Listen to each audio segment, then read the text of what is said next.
Did you do it now? I left the city, I've been browsing, treading water that they drowning. My head on a swivel, yeah. It's only really my surroundings.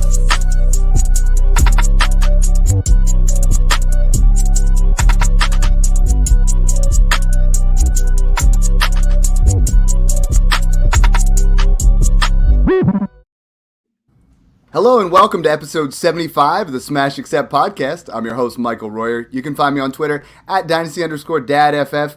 And my co-host might think I'm 75. You know, I'm only in that 40 range. But Mung, how you doing, man? I mean, I'm excited to chop it up with our guests on, but what's going on with you?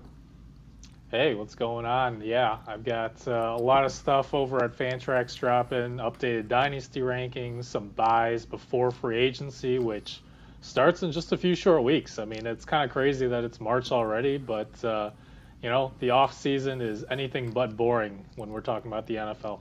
Absolutely. And for you guys that are not watching on YouTube, they obviously know who's going on. But you guys might know him from Football Guys or his work for Under the Helmet, the writer of Analytics to Dynasty. He has been on for our 50th episode, which people say is our golden anniversary. Now it's our 75th episode, which is, I had to look this one up, is the Diamond Jubilee anniversary, because honestly, who's married for 75 years? But welcome to the show, Jordan McNamara. How you doing? It's much more sophisticated than anything I'm offering, I'll tell you that right now. No, you got some deeper stuff, man, and I'm excited. Now, talk to me a little bit. We were talking a little bit. Your Dynasty of Analytics for 2022 is a little bit different, right? This is your third year writing the book? Fourth year. I missed out on that first one. So yep. Fourth year. Talk to me a little bit about the evolution of from when you first started to where you're at now, because it's like, I remember hearing about it at first when I was, listening to Under the Helmet all the time, and you and Chad talking. I was like, I got to check this out. And I know every year you've been adding more things to it, and now it's even different this year. Yeah, so it's interesting. Like the first one I wrote, it was going to be a one-off kind of evergreen, was just going to be what it was, and that was what I was going to do, and it was going to be done. And so I didn't plan on the second one. I didn't plan on it being a series. I just planned on it being one. And so like it has very much evolved from that to, hey, let's try to do something different each year. And so, I think it's a little bit more, different books focus on different things. And it's always stuff that interests me throughout the year. I'm formulating stuff that I'm going to write for the next one right now. Yeah, just stuff that interests me that ends up becoming a topic. But this one very much became, I don't know if confessional is the right word, but it very much became about kind of the Dynasty journey that I've taken in terms of, like, here's a lot of the mistakes that I made. Don't do this. This is, I guess, the simplest way to do it. If everything were to fall under one umbrella, I'd say that's it. A lot of stuff at quarterback, a lot of stuff in team building. I've been working on this thing for like 3 or 4 years now called the hierarchy of assets that I finally actually put in the book. And it kind of teaches you about like what matters in Dynasty, which is elite players matter, right? Elite players that are difference makers, players that can score a lot of points.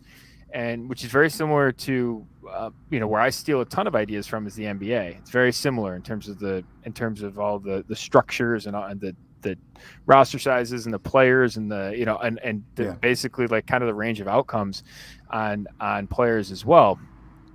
And some of the slopes and stuff that you look at, right? It's very similar. And so what do we see in there? Like stars make a huge difference. Oh yeah. If you don't got a top 5-6 guy, you're not going anywhere. Right. And it's, and it's the funny thing is like, a lot of the Analytics Dynasty subscribers, we've got a group chat and, and we talk a lot about the 76ers. There's a bunch of 76ers fans in there. And, we talk a lot about their strategy because Daryl Morey and the like. And, one of the quotes that he said that 5 years ago, Jordan wouldn't have thought this way.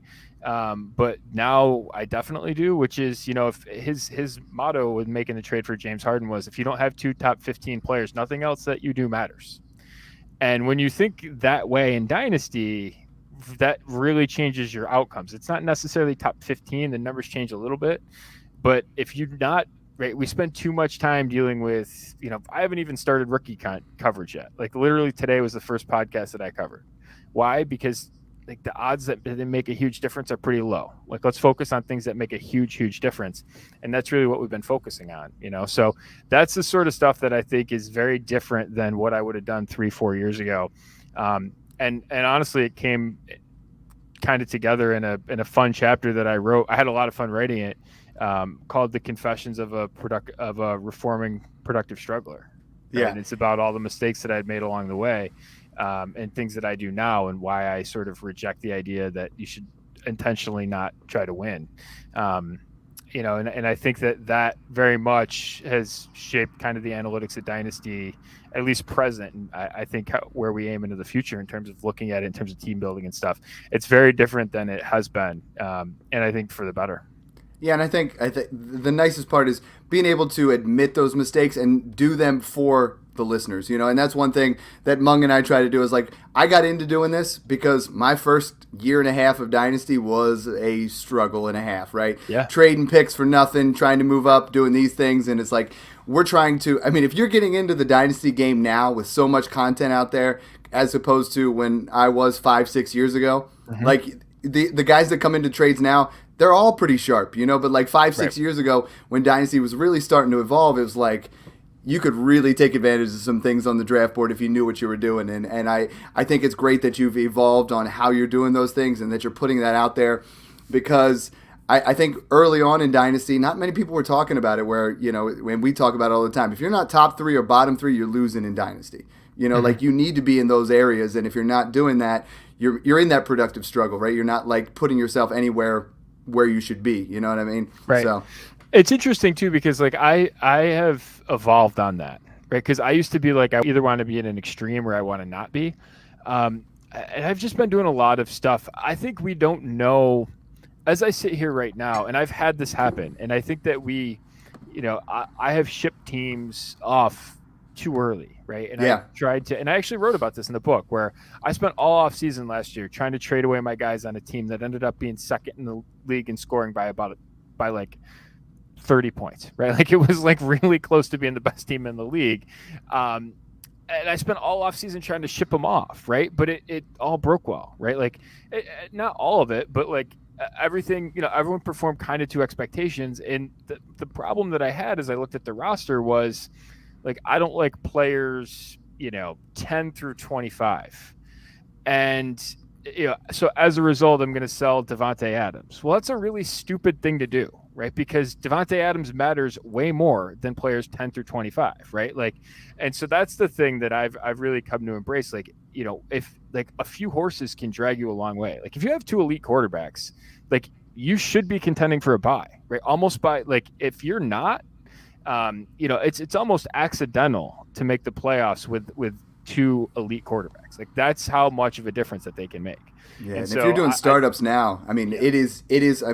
Mung, you can attest to this if you've done any. We started Smash 3 2 weeks ago, finished that one up. Smash 4 is starting this week. And what you notice is if you don't go up and grab 2 of those guys in your first 2 rounds, you see guys aggressively, they have the 105, but they're aggressively trying to move from their second round pick to 108 to get that other guy, because they want, they want Justin Herbert and Joe Burrow, or Justin Herbert and Kyler Murray, because it's such a positional advantage. Like, especially right now, this is a time in Dynasty where it's like there is a top 6 or 7, maybe 8 quarterbacks, and then there's some young guys, and then it falls off pretty hard for a couple of rounds here, and that's something we're definitely seeing a lot of.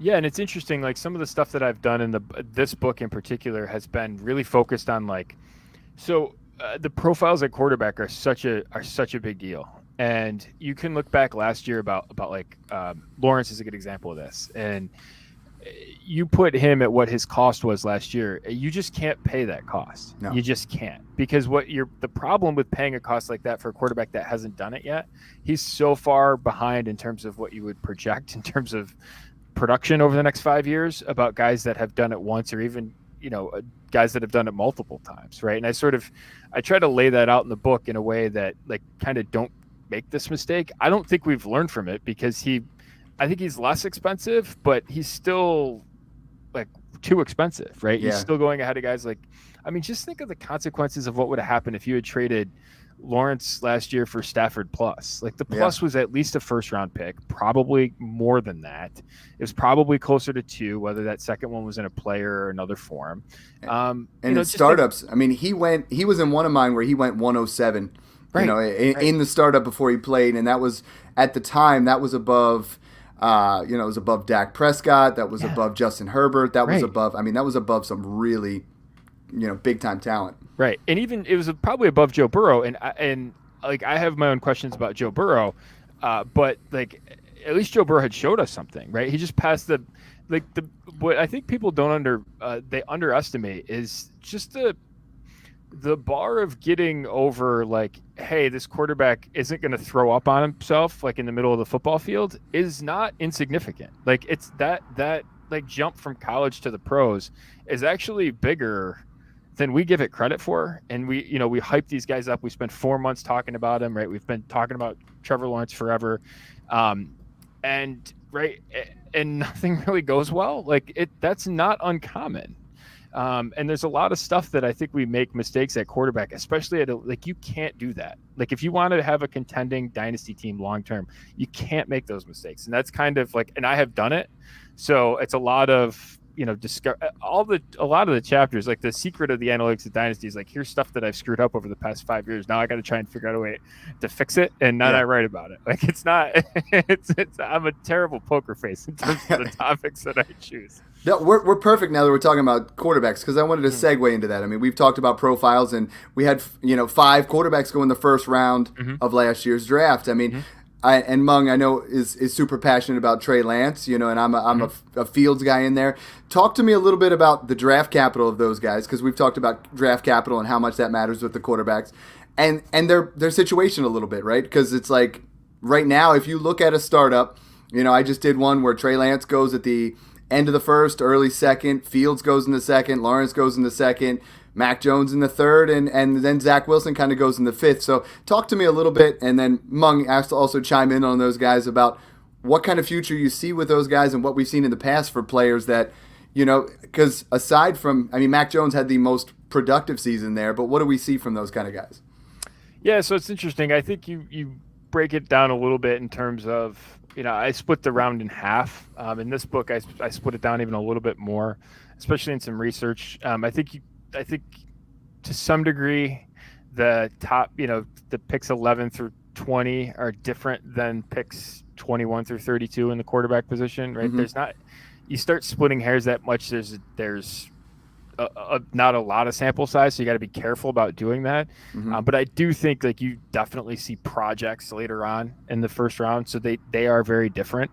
The quarterbacks that land there, right. And this class too, like if 5 guys land in this class and you're pick 30, like that's a disaster, right? As opposed to, in a class like last year where, Mac Jones was the 5th pick off and he was 15, right? Behind 4 guys that went in the top 11, right? Like that's a very big difference in terms of what that tells about a player. So that's, I think, the one thing. I look at like these top 10 guys, and you look at it and it's, for the first 3 years of their career, it's about a 60-40 odds, 60% chance that they hit for a top 12 seasonal finish, about 40% that they don't. I think one of the things with that you have to keep in mind is where their startup cost is, because the difference between a quarterback that hasn't done it and the quarterback that has done it, whether that's 1 hit or even better 2 hits, it's such a massive difference in terms of your expectations. So I'll give you an example. If Justin Fields and Matthew Stafford are going next to each other in a startup draft, there's, if you do that, right, in across 10 dynasty leagues or 50 dynasty leagues or however many dynasty leagues you're in, and you have that choice and you do that, you take the Stafford profile over the Fields profile, you're going to be so far ahead over the course of time that you're just going to be a constant contender, right? I think what gets in our way of being consistent producing teams is that we choose a lot of times, we choose the suboptimal thing because it feels better.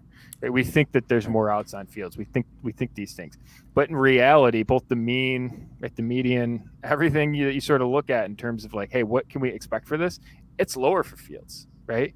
It is lower for Fields, and it's just, and even the value thing, right? I've actually looked at because the argument would be like, hey, Fields is more insulated in value. That's actually not true either, which was super surprising. Because when you start looking at some of these guys, you compare Stafford to Fields, and it's like a decade difference, more than that in terms of their age. You think, wow, there's no chance. Actually, historically, the guys that haven't done it have still gotten hurt more on the value perspective than the older guys, which is totally counterintuitive to me. I did not expect that to be the result of that. Yeah, that's kind of shocking to me too. Yeah, I mean, I feel like you as well, Mung, because we're always trying to preach that, move up and get that. And I think the one thing from what I'm hearing from you say is definitely looking at things where I remember last year we talked a lot about Josh Jacobs, where people were out on him, but they weren't paying attention to the profile. They were more paying attention to their heart, right? Like, oh, Josh Jacobs isn't good, but they weren't paying attention to his age and the fact that he did it 2 years in a row and where he was drafted and those things. And now so I feel like 3 years in a row, right? Yeah, exactly. And it was recurring cycle, and it was the same thing again, but people are still down on Josh Jacobs. So it's like there's that emotion versus the profile, and we're trying to, and I feel like a lot of times when you're analyzing these things, I mean, you're looking at raw data, you're trying to say, we're trying to use our head here, not just our heart, right? And do those kind of moves. Yeah, and I think it's funny because someone, you see these things where people will say, will say things very emotionally based. I'm not faulting them, but they'll say, oh, it's a bad scheme in Baltimore. Well, what team dropped back to pass the most in the NFL last year? It was actually Baltimore, which is totally surprising. But when you start looking at things and you say, okay, well, how did a breakout like Mark Andrews happen? Well, all that happened was like they went from not running him on a huge percentage of their dropbacks to running them on basically all of their dropbacks or most of their dropbacks, and dropping back to pass a lot more. Like that combination, and he's basically the same player in terms of how he produced on a per route basis. But you start looking at these things and you can identify clear patterns, right? You can identify patterns like that, and it's that Andrews pattern, like that's something to look for, right? And so then you look at other ones. Like I think the biggest disservice that we do is we pay up for young wide receivers. Because what happens is we're paying for longevity, we're paying for kind of the hope of the future, but it's really difficult to go from good or even very good to elite is very difficult. That's a big leap, and if you are paying an elite cost for someone to do that, like it's for someone that hasn't done it yet, CeeDee Lamb, as the guy that comes to mind in this, when you pay that price. Like, just think of what the difference last year would have been if I had told you, like, hey, I have CeeDee Lamb and I want to trade you CeeDee Lamb for your Brandon Cooks. Like, what would you have had to pay? It's probably multiple firsts, right? That's probably how big the gap was. And they finished a point different. Not a point per game, one PPR point different between the two of them, right? And you start looking at these things and you say, all right, well, why are we doing that, right? To me, I think that's you're probably misallocating resources. I could have done a lot of other things with that pick. I could have done with those picks, right? I could have traded for an elite quarterback, right? I could have done, with that, instead of taking Trevor Lawrence, I could have traded Trevor Lawrence and one of those picks or maybe both of those picks for Mahomes, and I would have gladly done that. You know what I mean? So you start looking at ways to build a roster and what's the most effective way. It's just a lot of that stuff is, I think, the profiles that we should be looking at more so than even the players that they reflect. Mung, I know you definitely got some things to say on that. We've let you've kind of been super patient in there. I want you to chime in a little bit about some of that, because I think for our listeners, a lot of that's gonna be like when you talk Stafford and Fields and you do some of those kind of things. Hit me up with what your instant analysis on that is. Yeah, really, I've discussed this at length before, how my strategy on quarterbacks, particularly in Dynasty, has changed over time, where two of the big things that I look at with quarterbacks are, one, I think that landing spot matters a lot more for quarterbacks than it does for running backs and wide receivers. In that, I mean, look at a guy like Josh Allen, right, who was super raw coming out. A lot of people were down on him, but the physical tools were there. And then when you paired him with McDermott and a good organization in Buffalo, I mean, he just really developed, and now he's one of the elite quarterback options in fantasy. Now, compare that to, say, a Daniel Jones, who landed in the Giants with Joe Judge and that whole mess, and I won't even go too far down that rabbit hole.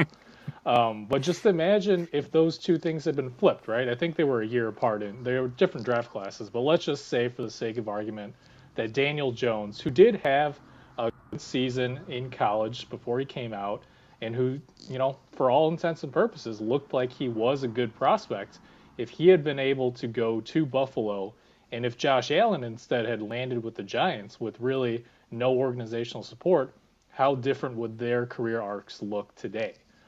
So that's one of the reasons why I ended up bumping Trey Lance to my 101 over Trevor Lawrence last year, was because of the whole Urban Meyer, Kyle Shanahan factor. Yeah. And if you look at it, I mean, Lance is the only one in a positive situation other than Mac Jones. I mean, Wilson to the Jets, we got Lawrence on the Jaguars, we got Fields with the Bears with Matt Nagy. And that's a great point. Yeah, and so I want to get Jordan's thoughts on that, but also, and here's where I think maybe our strategies might differ a little bit, because going back to your thoughts on Stafford versus a guy like Fields, right? My second point for quarterbacks specifically in Dynasty are that at this point, given what the league is showing and based on how fantasy points are scored, I want guys who can run, right? Because to me, I almost don't care in the short term whether or not Fields or Lance are even good passers. Ultimately, that's going to, get them benched over the course of 2, 3, 4 years. But when they're a highly drafted rookie, those organizations aren't going to bench them for a bad stretch of games or even a bad season, really. And during those seasons, look at guys from 2021, right? Like Taysom Hill and even Cam Newton, who was absolutely awful, but they both put up, top 10, top 5 fantasy performances from a weekly perspective simply because of what they can do on the ground. So that's something that I've been targeting a little bit more. So I'd love to get Jordan's thoughts on those 2 points. Yeah, I mean, I'd start with the quarterback thing. I mean, if you look at the top 9 quarterbacks, they all threw for 4,200 yards or more. The only one that didn't do that was Aaron Rodgers, and he threw for 37 touchdowns. So, everyone else is basically, in terms of total points last year. And again, maybe it's tough to count that against a guy like Lamar Jackson, who was hurt, right? But I think that's that's the thing. I actually looked at this because I was fascinated by this. About the percentage of quarterback points scored by rushing points, right? So like what portion of quarterback points are actually scored, whether it's rushing yards or rushing touchdowns. And it has gone up massively. And it has gone up, basically the trend line for, top 12 scorers, like in 2008 was right about 6%. It's now up to about 14%. Right. So that's, it has gone up more than double, basically. For top 6 quarterbacks, it's gone up even farther, from just under 6% to, just over 15%. So it's even a steeper increase. I wonder, my suspicion would be that it's going to cap out at some point, right? And I think I actually looked at it for this year, and it did come back down, right? It looked a little bit much more, below the line where it was going. I just couldn't include that in the book because, I ran out of time. I have to finish it at some point. And I wrote it before the season ended. So, but you look at it like it came back down a little bit. So you think, okay. But also the other thing too, is as these younger quarterbacks that are, rushing centric. I mean, Josh Allen's probably a good example of this. If Josh Allen is probably locked himself into being the Bills quarterback for the next, decade, we'll just say, using a round number, he's going to run less, right? He just is, right? He's going to, right.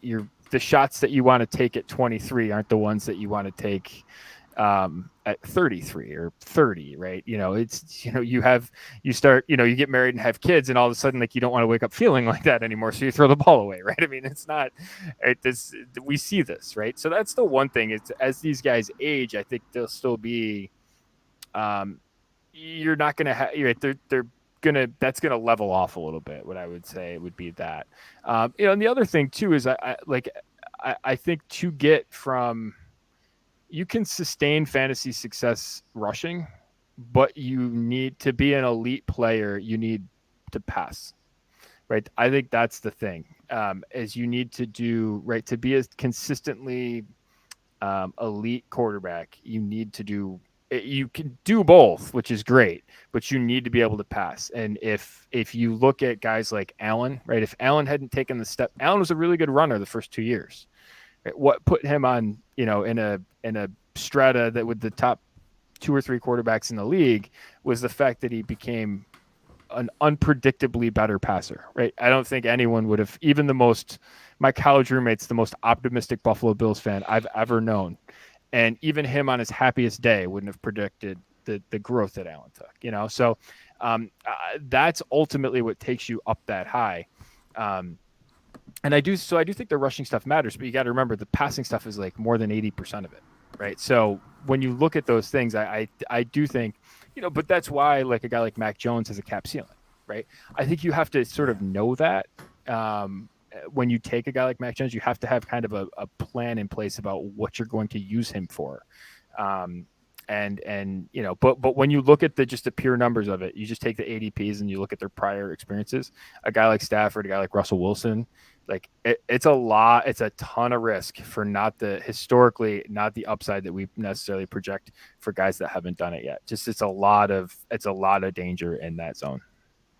Yeah, I guess my point was I play more like 2-3 year windows. So like even had had Josh Allen not developed like he did as a passer, right? You had those 2-3 years where he was still putting up monster fantasy points, as a rookie, as a sophomore, when he was still making some dumb mistakes and throwing those interceptions where you could have flipped him at any point during that period for Stafford and multiple first round picks, right? In super flex formats. So I guess for me, I'm looking at it's like when I'm talking about a Trey Lance or a Justin Fields, where these organizations that invested these high picks in them, like they would have to be truly awful for them to get benched at any point in the next 2 years. And as long as they're healthy for that duration, and they're running, they're putting up top 12 fantasy seasons. Yeah, the floor is definitely there for those guys and the ceiling, but I understand what both of you guys are saying there for sure. But and the other thing I would say too is like when you look at Stafford, I mean he finished 5th last year, right? So I mean this isn't like it's not like it's tough to get there, right? Fields didn't get there, Lance didn't play. We could debate why that was. Lawrence didn't, right? I mean I think the rushing stuff certainly helps. It absolutely does. But you need to do both to sort of get to the elite difference-making tier. And there's a lot of risk on not doing it. There's a lot of risk on the guys that haven't done it yet. Surprisingly so in the numbers, which has made me really change about how I thought. Because I was a big young quarterback guy. I mean, I made the Mayfield at quarterback-free mistake that year, right? And that's something, again, where does this stuff come from? It comes from all the mistakes I've made. And that's kind of one of those things where I said, if I could go back and look at that, what do my odds look like? And I spent a couple of minutes after I built the graph looking back at that data from where Mayfield went that year, and it was just kind of like, in a puddle on my desk being like, how could I have made this mistake? And that's Carson Wentz before him. Yeah. And it's if you don't, it's a very, very, and we do this, right? The young quarterback thing, it happens, right? I went back and I looked at startup dress, Bridgewater, Tannehill, like all these guys, like sort of in that first, second year kind of window. We can get pitched for all of them, and then they kind of can cap out a little bit. I think that last class is pretty good. But I think that they were probably as a class overvalued versus where their startup costs were. Well, I saw a tweet that you had recently, and I think you were just like, "Hey, ask me anything," and the guy was saying something where along the lines of, believe he had Lawrence and Trey Lance and maybe Zach Wilson. He had a bunch of these young quarterbacks, and your response was, "Looks like it's time to make a push for Mahomes or Allen," Right. and I think that's a great idea where. You have the value because we talk trades all the time. So if you're just looking at it as an asset, the asset Justin Fields or the asset Trey Lance in Dynasty is worth more than Matthew Stafford. Now you're saying we could, Stafford is going to be someone that's going to give us those points. But if you can move up and you can get those guys that have already shown they're going to do it, those guys that are in that upper echelon or move there, you're saying that area right now, that second round of startups, those quarterbacks, that's some risky business. Oh, it's incredibly risky business. And, and I go back to trades and I did this in the book. And it was, uh, looking at, there was I was way out on Trevor Lawrence because I just said the cost is just, he can't, it's almost impossible to live up to that. And one of the things that I did last year that I didn't do in years past, which was, um, something that I think is important, is when you see a player like Trevor Lawrence, and the argument for him is he's got this great value, cash it out, right? Because what you're doing is you're taking an asset on in Lawrence, who so much of his cost is wrapped up in what people will think about him in the future, Mm-hmm. and versus a guy like Stafford, who cost a lot less, right? And you could have gotten multiple pieces for. I mean, I did a trade I did actually 2 Trevor Lawrence based trade downs. At Cousins, I think I got Andrews in it. I mean, I got picks, right? I got all sorts of stuff that ended up making me very competitive. Mm-hmm. Future picks, right? I probably won't pick that. I'll probably trade down again and get another future pick. Just keep doing. I mean, that trade will be cascading forever. With the fact that I still have picks coming from it. I think when you get guys that the argument for them, which I think the argument for them generally is at quarterback, is, hey, look, they've got really good future valuation. They're very insulated and all that stuff. That is code word for let the other person take that bet, right? Let them pay that. If you want to put that in savings, right? If someone else wants to use him for that purpose, let them. You take the cash out right now. And whether that's trading up for an elite guy, whether that's trading down for a productive guy plus, right? However you want to craft that, there's a lot of ways to go. And I sort of detailed a lot of different ways to do it in the book. Do it, because what you'll see is you'll find yourself competitive. And what we talked about at the lead off of, like, do you want to be either top 3 or bottom 3, or you don't really want to be stuck in the middle? Actually, I don't mind being stuck in the middle, right? And it's something that I've changed a little bit, because so many people are constantly not contending, that if you just say, hey, I'm going to be in it, right? And I don't think long rebuilds are something that you really need to do. If you're just like, hey, I'm gonna be in it, and I'm gonna keep working on my team, I'm gonna try and contend this year, and it's not ship every pick in, right? But it's, hey, like, this year I'm focusing on trying to put the best team I can out there this year to win. You're only competing against 9 players to make the playoffs. It might be even less than that, right? Because especially with a good rookie class coming up, there's going to be guys that are going to be trying not to make the playoffs that make the playoffs in some leagues. Like, it's what's going to happen. So if you're sort of aiming at that, I think you're competing, right? If you're competing against 9 other teams, right, you're putting yourself at an 11% shot, Yeah. and it's already better. Just doing that is better than a lot of the decisions you can make. So I'm glad you brought up 2023, because we talk about that with everybody, and you have to, because you're a guy that looks at analytics side of it, and we had on Jeff Bell, we had on multiple guys where we had Matt Hicks on. They said there are 7 guys in that 2023 class, if they came out today, who would go 101 above anybody that's in this area here. Now, the one thing we're seeing right now is, in the past, you used to be able to trade into the first round and get a future first plus. Now it's almost the opposite. I mean, we're seeing guys, we talked about it last week, where I saw someone, they asked me, hey, should I trade the 103 for a random 23 first? And we're talking about the values there. Talk to me a little bit about that, because it seems very backwards of what we've done in the past. Even in 2020, it was great thinking ahead, but we have such rookie fever. The guys that missed out on 2020 are like, yo, 2023, I got to get all these first right now. Yeah, I mean, I don't know if everyone's going to do something. I think the easiest thing in Dynasty is to sort of exploit is, if everyone's going to do something, there's value being on the other side of it, right? Just because there's so much uncertainty that we can't control. If everyone's operating from the same premise, just sort of rejecting that premise is probably, overall helpful, right? That's probably the better side to be on. I think there's ways to do that. I mean, I wouldn't go out and just sell of 2023 first for, a 5th round startup pick, right? I want to be sort of tactical about it. One of the things that I like to do is kind of have I know that, and this is something that's totally changed too, and I wrote about this in the book. this year, which is I wouldn't trade future picks before. If I had done that before this year, I play in a lot of leagues. If I had done that 5 times in the 5 years that I've been playing Dynasty, actually 10 years that I've been playing Dynasty, but 5 I've been playing like that, like dozens of leagues.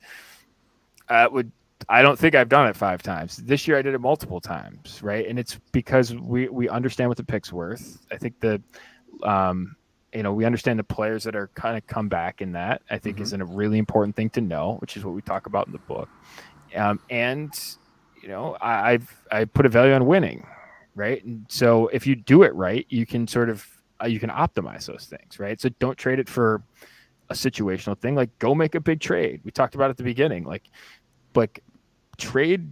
If you want to make that trade, like if there's going to be buyers for picks, and you're going to be surprised how many like elite players you're going to be able to get for a first round rookie pick.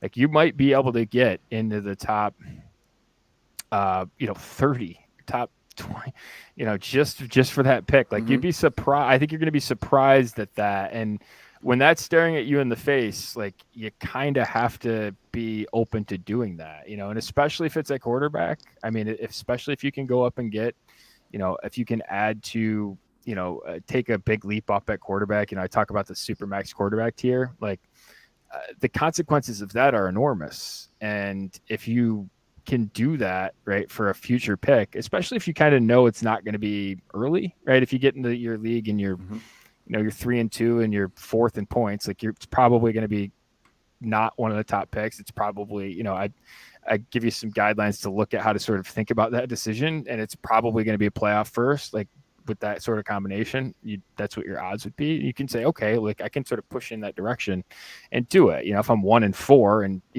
I'm third from the bottom of the league in points, like I'm not going to do that, but you sort of have a better idea, right? I would rather do that deal then.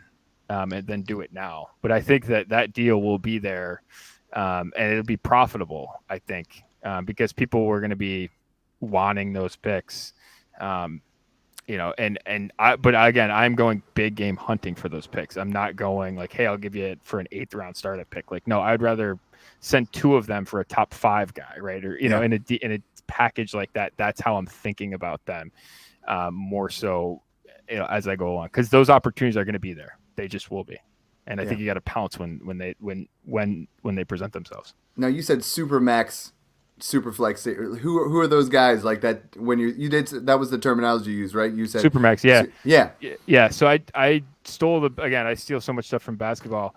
I should send Daryl Morey and Sam Hinkie some royalty checks. But I have a tier of like all the players, and it's just kind of ways to think about them. And it's based a lot on the odds and stuff like that, but I sort of break it down by some minimal thresholds for you. But you look at quarterbacks, and they're the big ones that really make a difference, right? They're the guys that kind of have the elite production range, right? And for me right now, there's 5 of them. Well, with one major caveat: it's Mahomes, it's Herbert, it's Allen, and then it's Dak Prescott. And then it's Watson, right? And so I think, right, if Watson plays, right, he is clearly in that tier. I think if he plays, he's the moment he steps back on a field, I think he's a top 5 dynasty quarterback. I think he's a top 5 I've been saying that for a long time. And even when it first happened, we're like, you can get him cheap, and it's just going to get cheaper. Now the people are starting to come back around on that a little bit, but it's like once he gets out there, he's top 5. What are Kyler and Lamar? Do they fall slightly under that for you? And I mean, a lot of people are up there on Burrow as well.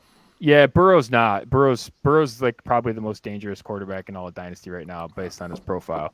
That's a profile you can't take at the cost that he's at, just because it's all based on. I mean, him and just to give you an idea, Dak Prescott and Joe Burrow finished with the same points per dropback this year. Okay, the exact same points per dropback. I think it was like 0.39 or something like that. Don't quote me on that, but it's the exact same number. And Joe Burrow led the league in touchdown passes greater than 40 yards at 10. And I think Dak had 1 or 0. Like it was like very, very low. That kind of tells you all you need to know about their profiles, right? Like in a best case scenario, Burrow kind of matches what Dak does. And in a worst case scenario, Dak floors him, right? I mean, and I just use those two guys because they're going in the same kind of ballpark, and I've seen people taking Burrow over Dak. Like, you just like that's a Yeah. I think a recipe for disaster.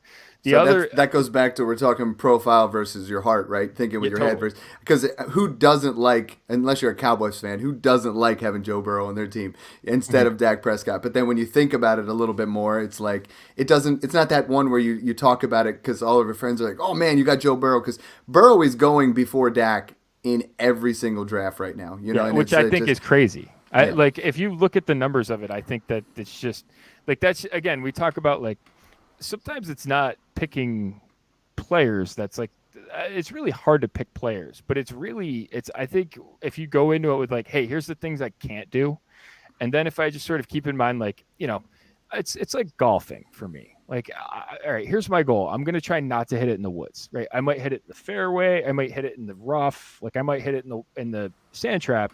But if I don't hit driver, right? If I leave my driver in my bag, I know I can't reach the woods, right? So I'll hit my 3-wood and I can hit it wherever I want, but I'm not going to hit it in the woods, and I'm going to be hitting my second shot instead of dropping it, right? That's kind of like what this is, right? Like you don't have to, you don't have to pull out driver on every narrow, par four and try and drive the green. Like you don't have Mhm. to do that, which I think is a lot of what just leave it hit it out and play, and then you're trying to hit your next shot on the green, right? That's a lot of this is like just don't make the stupid decision or don't make the what you have to be really careful of, and it's not necessarily stupid, but the mistake that's made is people are betting off of high efficiency from last year, and that stuff regresses, right? So when you score a ton of touchdowns and when you score a ton of long touchdowns, everyone gets enamored by that, and it's compelling to watch. The problem is it's not necessarily repeatable, right? And so when you're betting on that, and that's what happened, and you're betting on that to happen again, right? That's the mistake, because it is really compelling to watch. Like Jamar Chase and Joe Burrow are fun to watch, but that stuff isn't repeatable. It just really is. It's just really tough to repeat that. Either Jamar Chase is the best wide receiver that's ever played, or he's going to regress. Like there's two options, and I would bet that he's going to regress. And so I think that Burrow will regress. And you sort of and I think Dak had bad puck luck last year. And so you sort of combine those two, and it's like, okay, one of these trains is going in one direction, one of them's going in the other. Which one do you want to be on? Like, I'd rather be on the one that I think is operating at its floor and going up, rather than the one that's operating in the ceiling and going down. But to answer your question about Kyler and Lamar, I think if Lamar gets a contract extension, that'll probably put him in my qualifications to be a supermax. I've been a little bit spooked by the fact that he keeps regressing as a passer. That kind of bothers me a little bit. And for Kyler, Kyler should qualify for my supermax, but I don't put him there because I'm not comfortable with him. And I don't know exactly. I mean, I've gotten confirmation this week that maybe my suspicions were right on some of that stuff. But I just had a really bad feeling about it. Just a way a lot of people were talking about him that I think were probably having private conversations that they weren't necessarily sourcing. And just a lot of the commentary about him made it feel like he was not necessarily maybe the best teammate in the world, and a lot of that, and I think some of that stuff has come out. That he, I think the most damning thing that I've heard said about a quarterback in recent memory was when Steve Keim said to, during the playoffs, hey, this is the most that Kyler Murray's been in the building preparing. You're like, all right, that guy's not preparing because no one knows that, right? No one knows that about Brady, right? No one knows that about Mahomes. No one says anything because they're always prepared. Like no one says that. And so that stuff kind of spooked me, and now we've sort of gotten confirmation on that. So I'm skeptical on Kyler, even though he probably should qualify for my Supermax, but I just don't feel the same level of comfort as I do for the other guys. Makes sense. Switching over to wide receiver, because that was another thing that you said there that kind of struck me as what we don't think in Dynasty, right? We push up all the young wide receivers. I mean, Jamar Chase is going first round in startups right now, and some of the other young ascending wide receivers are just littered in that second and third round. And you're saying at this point, starting to look more towards the veteran wide receivers in that same kind of thing as what we're talking about with Stafford versus Fields? So the difference, but wide receiver, like and this is I always think of like, all right, if I'm going to try and get like super max quarterbacks, like I like to call them, like the elite quarterbacks. Well, how am I going to sort of pay for that? Because it's tough. You're going to have to. That's like 2 first-round startup picks, right? And so you're either going to have to do that in trades. If you have one of them, I made him a Mahomes trade. It was very costly, but you have to think about how you're going to pay for that. And so if you're paying for it in a startup draft, right, I think the easiest way to borrow from is wide receiver, because you can replicate. If you're willing to look at the position a little bit differently in terms of what you value, you're probably able to replicate a lot of the production. We used the example of Brandon Cooks and CeeDee Lamb earlier, right? I could have gotten Brandon Cooks at wide receiver 45 last year, and I would have had to pay a top 5 cost for CeeDee Lamb, right? If I had used the pick for CeeDee Lamb to trade up and take, Allen or whoever, right? One of the elite quarterbacks, I put myself in a massively advantageous spot, right? So that's kind of how I think about that. I don't want to necessarily be taking those guys in there, because I don't think the difference between 5 and 25 at wide receiver isn't that, heck, the difference between 3 and 25 at wide receiver isn't really that big, right? And I think we there's a ton of variance in there, right? It comes down to a lot of, who gets a lot of targets, which is what I look for, and then kind of who gets the good bounces on that, right? Who gets the good touchdown rates, that sort of stuff. And that becomes a lot of what it is. So when you're investing high-end wide receivers, right, especially young ones, especially guys that haven't had 130, 140, 150 targets, and you're spending top 5, top 8 costs on them at wide receiver, you're really subjecting yourself to a ton of variance in the worst possible way, because that position isn't one that typically is going to carry you into a championship. And there's a lot of different ways to replicate it. And you're giving up opportunities to take shots on positions that will carry you to a championship. Well, I right? think that leads us to our guy here that we definitely got to talk about. Right? Yeah. You were talking variance, and we're talking targets, and we're talking these things. My boy Dynasty Zoltan put a tweet out there, and we were talking about it in our group chat. We have a Smash Accept Patreon group chat, and we're talking about Amon-Ra St. Brown comes up a lot, right? Yeah. He doesn't have the draft capital. He flashed at the end there. We're looking at, there are 19 rookie wide receivers from 1990 to 2019 who earned 10 plus targets in 5 straight games. Of those guys, 10 of them had top 12 seasons. 17 had at least one top 24. The 3 of them had 2+ thousand yard seasons. 3 of them, what do we do with Amon-Ra St. Brown? Because you and I last year, we talked about Darnell Mooney, right? And we said, well, it's an outlier from where his draft capital was and things of that nature. Talk to me about, Amon-Ra St. Brown, the prospect, and then what we see going forward. Because right now we're talking about, Mung and I were discussing it in the group chat and everything like that. Some of our guys believe that he's ascending because he had those games. Other people believe, because Hawkinson and Swift were out, that's leads to that outlier. He's going about the same value as Keenan Allen right now in startups. Yeah, so it's interesting. Like Keenan Allen's always my guy. So I love Keenan Allen. He's so cheap. He's the cheapest wide receiver one. Right. You just keep, and it's him, and it's like if you sort of get into the mold of like being in on like if you don't care what people think about your wide receivers, which is kind of what the lesson that I've learned is that, right? And it's hey, give me productive ones. I don't really care what they look like because I want to do damage on my roster at other spots. Like give me dependable assets. Keenan Allen's great, right? Mm-hmm. So I'm never going to take Amon-Ra St. Brown ahead of Keenan Allen. And I think that a lot of the wide receivers that go around Amon-Ra St. Brown that are veterans, I'm going to like more than him just because, that's kind of what the AOD research would tell you, right? Is you take guys that have done it for a couple of years versus guys that have done it for once, right? So just caveat that aside for a second. I think Amon-Ra St. Brown, if you just want to look at the young guys, I think he's undervalued versus them, right? I think I'm probably not going to be in on Amon-Ra St. Brown that much because I would value the older guys probably more than him that are sort of like the Keenan Allen versus him debate isn't a close one to me.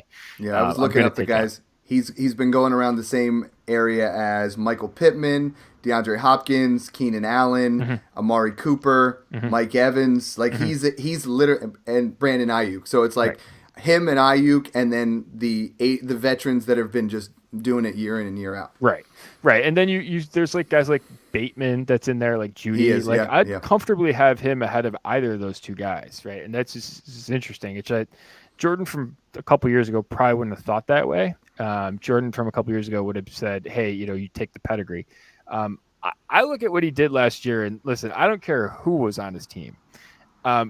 You can be like if I went out there with a bunch of nobodies and they were like, hey, we're gonna pump Jordan 10 targets a game, like I would suck, right? Like it's just because you have an opportunity doesn't mean you're going to be good, right? And I think it's really dismissive of him. And honestly, like I wasn't a huge Amon-Ra St. Brown guy, right? But I'm a sucker for guys that come from basically low probabilities and outperform expectations. I kind of dig those guys. I just think they're really interesting stories. And he's one of those guys, right?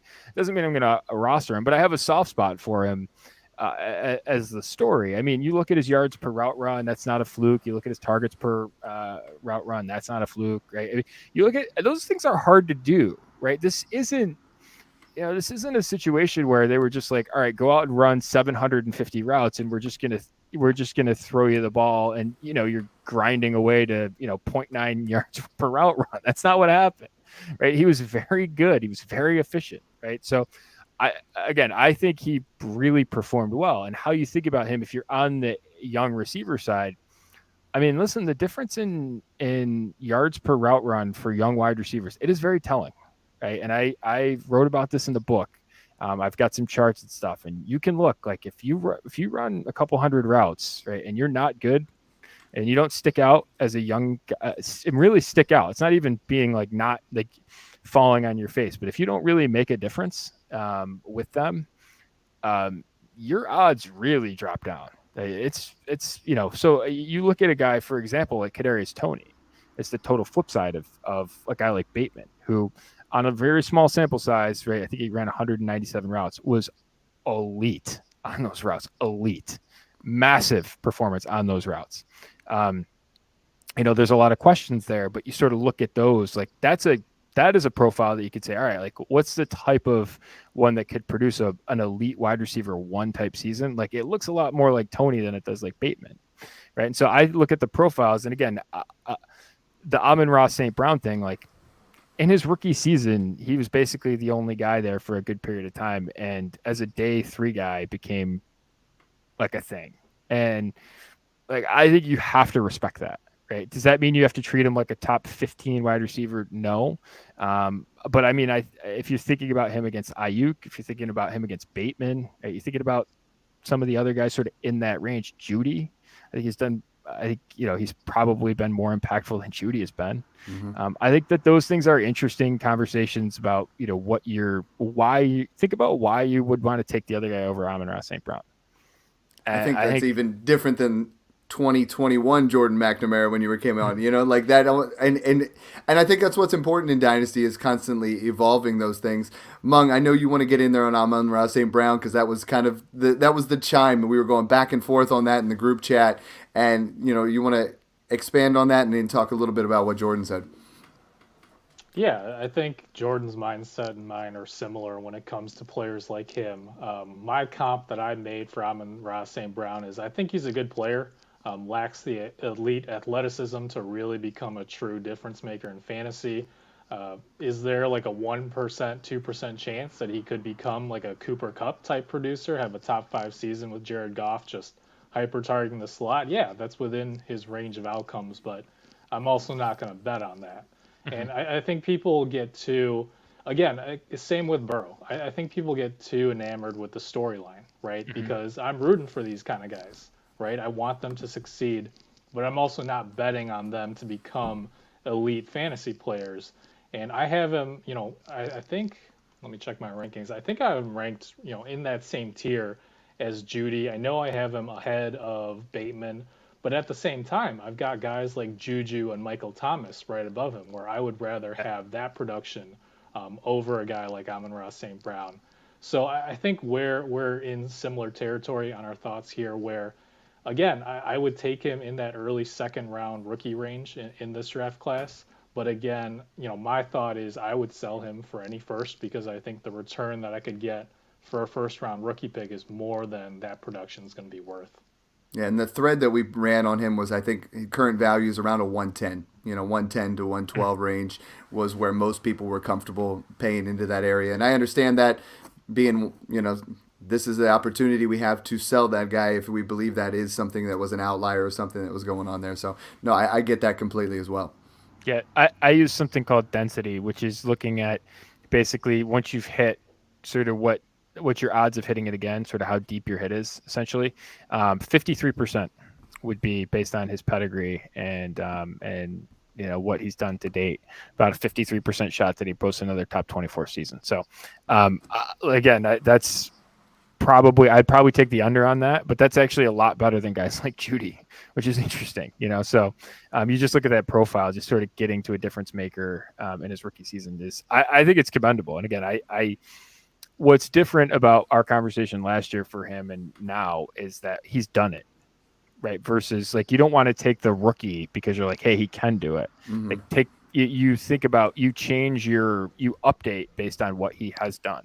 And the interesting part about him is he hasn't gotten that much more expensive. I think we had him at like wide receiver 61 in the offseason, and now he's like, he's cut in half, but that's not a region that's like massively, massively more expensive. Mm-hmm. So I think it's an interesting thing about him is it's not necessarily that I would go back and say I would have drafted him, but it's saying now that we sort of know what he did, like you have to feel differently and you have to update that position.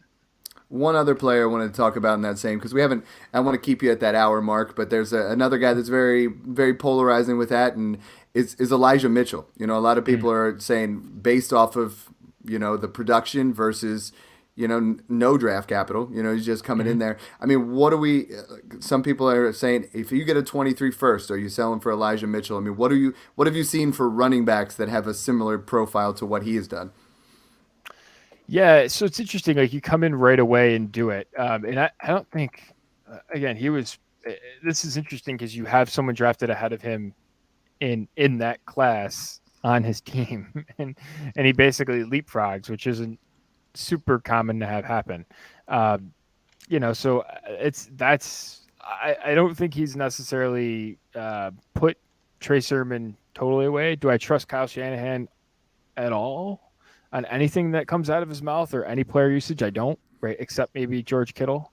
I don't trust him because he does erratic things in ways that I don't think we can predict. So I think that's a structural concern that I have about any San Francisco player. And so the question then I would ask myself is like, what is my goal, right? Is my goal to have a huge difference? Well, like Elijah Mitchell's probably not going to catch that many passes. Like they just don't. They're consistently one of the bottom 3 or 4 teams in terms of having running backs involved in their passing game. They're just not that involved on a per drop back basis. So that's the caution that I would have. Again, he does it from an early season perspective. From early in his career, he does it right off the bat. Like that's a good sign. I think it's probably more of a caps upside situation. And if you look, I haven't checked recently in terms of how exactly close they are, but I know that Jacobs and him were in the same kind of ballpark in terms of valuation. I mean, I would definitely take the Jacobs side of that just because I think he can do both, where I don't think that Elijah Mitchell probably has that. Yeah, they're going right next to each other.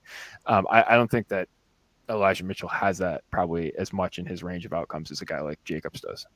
I like that. I love having you on, Jordan, because it's most of the time we're talking trades, we're talking this, and you just, the analytics side of it just blows my mind sometimes because what you're saying makes a lot of sense, but on the surface level, when you're talking Fields versus Stafford and you're talking about some of these things, it's definitely making me think about it. And I don't know if you're the same way, Monk, but I'm like, hold on a second. I think in Dynasty, we got to constantly evolve. We got to think about these things. And why don't you tell us, everybody, where they can find the book, where they can find all of your work again, and then when we put this out there, we definitely want to put a link to yours as well, because it helps people. I mean, we're out here to help people with Dynasty's trades. You're out here to help them completely with their philosophy moving forward as well. Yeah. I mean, I think if you can make, just eliminating some of your bad decisions, right? Again, I use the example all the time of like, don't hit the ball in the woods when you're golfing. Like, just if you can avoid doing that, like, again, I'm not a good golfer, but if I can avoid doing that, I stand a better shot of lowering my score, right? I think a lot of dynasties like that. And then understanding when you take elite shots, right? That's the combination. So you can find it all at analyticsatdynasty.com. I've got Dynasty daily. I've got daily podcasts going on. We did 388 podcasts last year, so you can get one every day. It was fun counting to that number. And then, so yeah, you get podcasts every day with us, and then, but if you can get the book, in and of itself, we've got our trade database as well for our subscribers. But the book you can find at analyticsdynasty.com. Use the promo code SMASH and you can get 10% off the book. So nice, extra 10% off just by putting in SMASH. Love it. Thanks again, Jordan. And Mung, why don't you tell everybody exactly what you're going on? I know you're always churning out new things. Stuff. For sure. I love the big picture talk with Jordan. With I'm generalizing, but the trade away the shiny toys, right? Yeah, it's fair. Yeah. And sometimes those trades that you feel the worst about, where you're like, I don't want to trade away Kyler Murray or Joe Burrow, but those can sometimes be the ones where you gain the most value. But if we're talking a little bit more granular, I just came out with an article over at Fantrax about specific running backs that I'm trying to buy before free agency starts. I've got all my updated top 200 dynasty rankings over there, one quarterback and Superflex. And of course, you guys can find me on Twitter at FFA_Mung. That's MENG. Love it. Thanks again for tuning in, guys, and enjoy the process.